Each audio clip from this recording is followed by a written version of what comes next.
Hello, I welcome you all to today's episode. In the previous video, I have already explained about Biot-Savart's law. Today, we will see the applications of Biot-Savart's law. As we know, Biot-Savart law is basically used to find the intensity of the magnetic field which is produced due to a current through a conductor. So today we will see the magnetic field due to a long straight conductor. Okay, we will see a long straight conductor which is carrying current, and if a conductor is carrying current, we know that there is a magnetic field produced around it. Today we will see how we can find the magnetic field intensity for a long straight conductor carrying current. So first of all, we will take a long straight conductor. Suppose this is our long straight conductor A, B. Okay, we are considering the small section of a conductor, that is our X, Y. Okay, this XY is under our study, and a current I is passing through the conductor in this direction.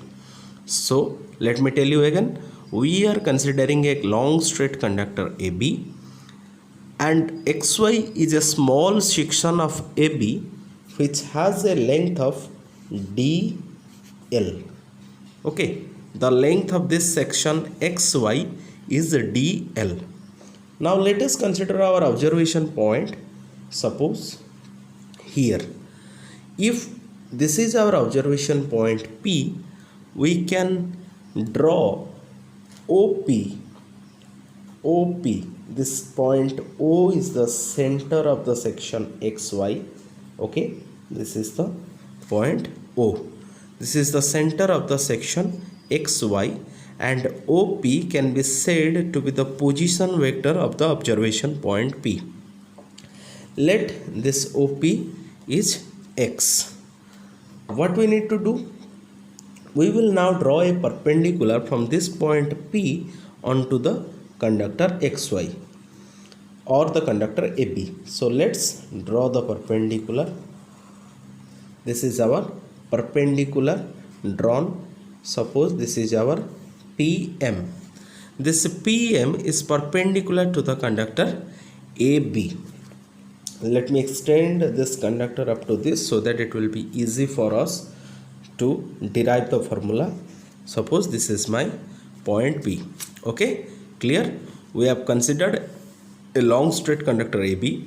XY is a small section from AB which is having a length DL.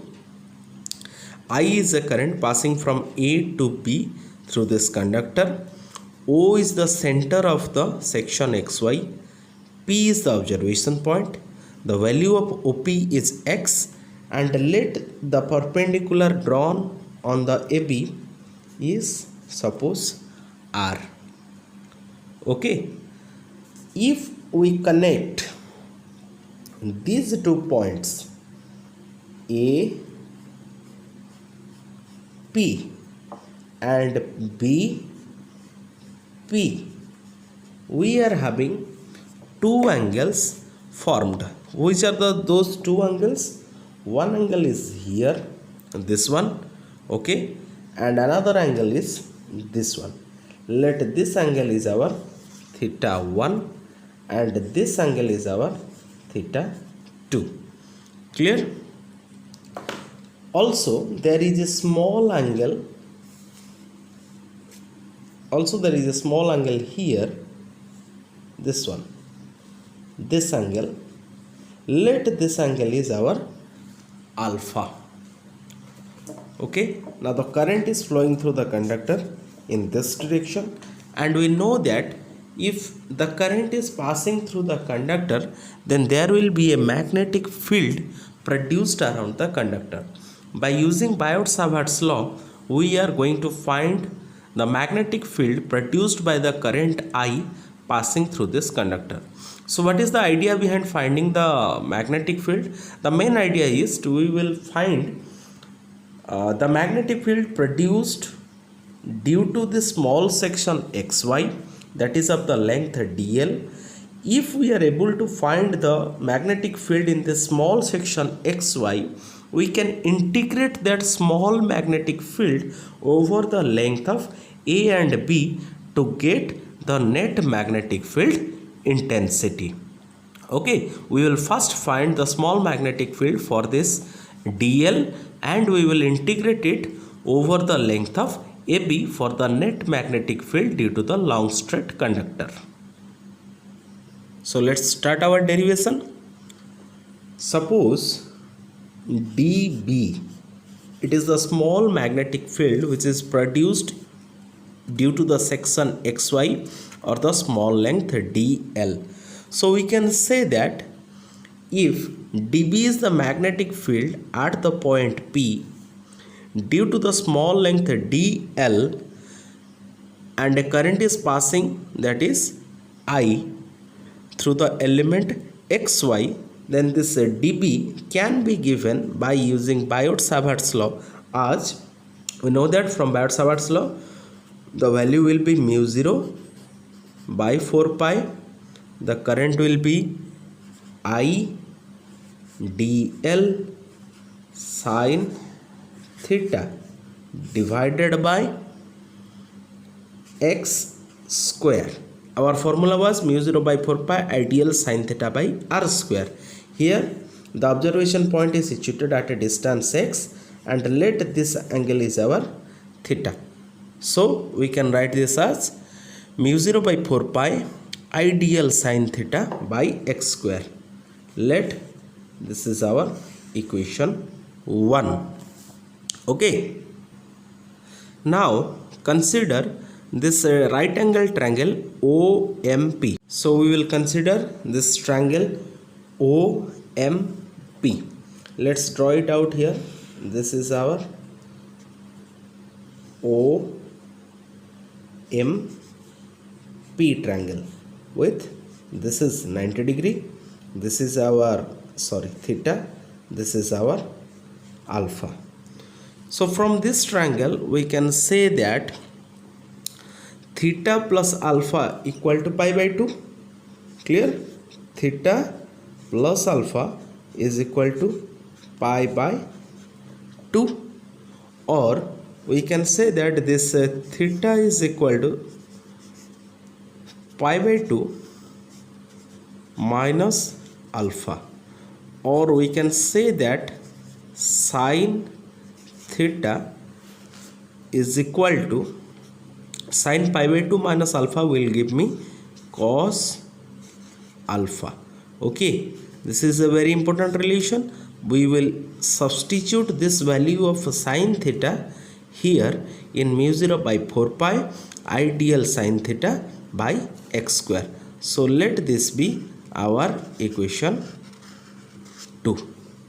Okay, as we substituted the value of sin theta, we will also substitute the value for x. Again we will consider this right angle triangle, that is our OMP.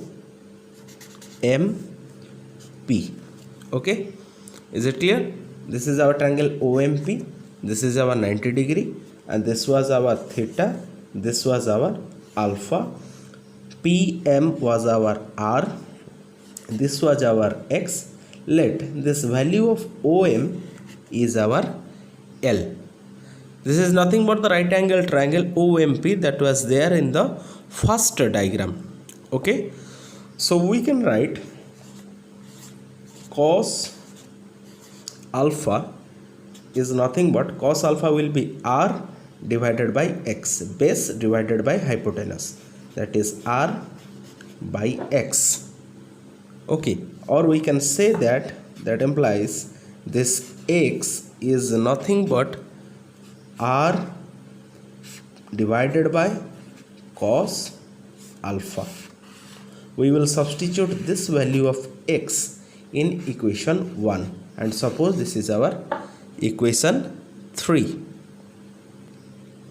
Also from this triangle, if we write the value of tan alpha, I will write the value of tan alpha. What will be the value of tan alpha? This is alpha, this is R, this is L. So I can write tan alpha is equal to L divided by R. From here I can get the value of L as R tan alpha. Okay, so we have also got the value for L, that is our R tan alpha, and this is suppose equation 4. Now we will differentiate this equation L equal to R tan alpha so that we can get the value of DL which was there in equation 1. So when we differentiate this R tan alpha with respect to alpha, what we will get? On the LHS we get DL divided by D alpha is equal to D by D alpha of R tan alpha. This R is a constant and this tan alpha can be differentiated as sec square alpha. So accordingly we will write this DL is equal to, this R is a constant, so R will be written as R. For D by D alpha of tan alpha, or the differentiation of tan alpha, is our sec square alpha, and this D alpha is written here. This is DL by D alpha, so this D alpha is written here.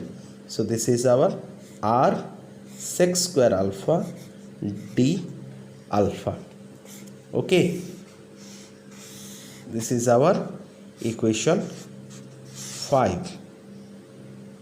Now the thing is very simple. We will just substitute all the terms in our first equation, that was our dB is equal to mu 0 by 4 pi I dl sin theta divided by x square. So what will be the value? This is mu 0 by 4 pi. What is the value of I? Will be I. We can write the dl as R sec square alpha d alpha. Sin theta is written as cos alpha divided by x square. The value of x square can be written as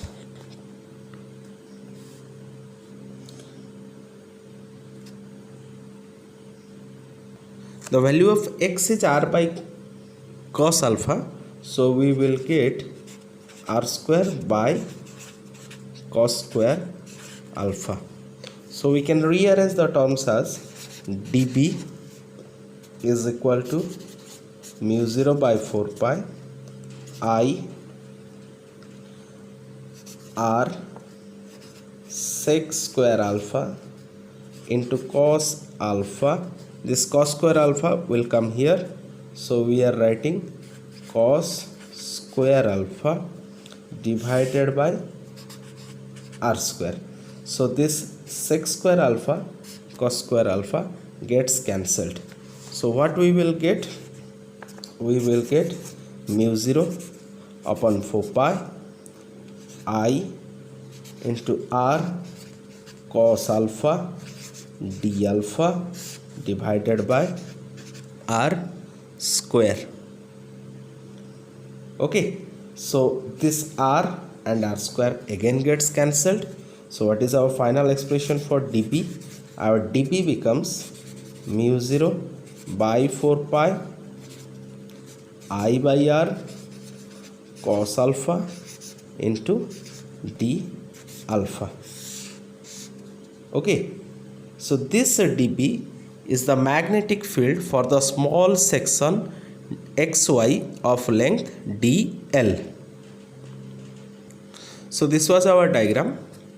We have found the value of magnetic field which is produced due to xy and the current is suppose I. Now what we will do, for the net magnetic field B, we are going to integrate dB from 0 to B. Accordingly we get integration of mu 0 by 4 pi I by r cos alpha d alpha, which will be integrated for the entire length of AB. So if this was our angle theta, see this was our angle theta, so how can we integrate this thing? We will extend this angle to here, again we will extend this angle to here.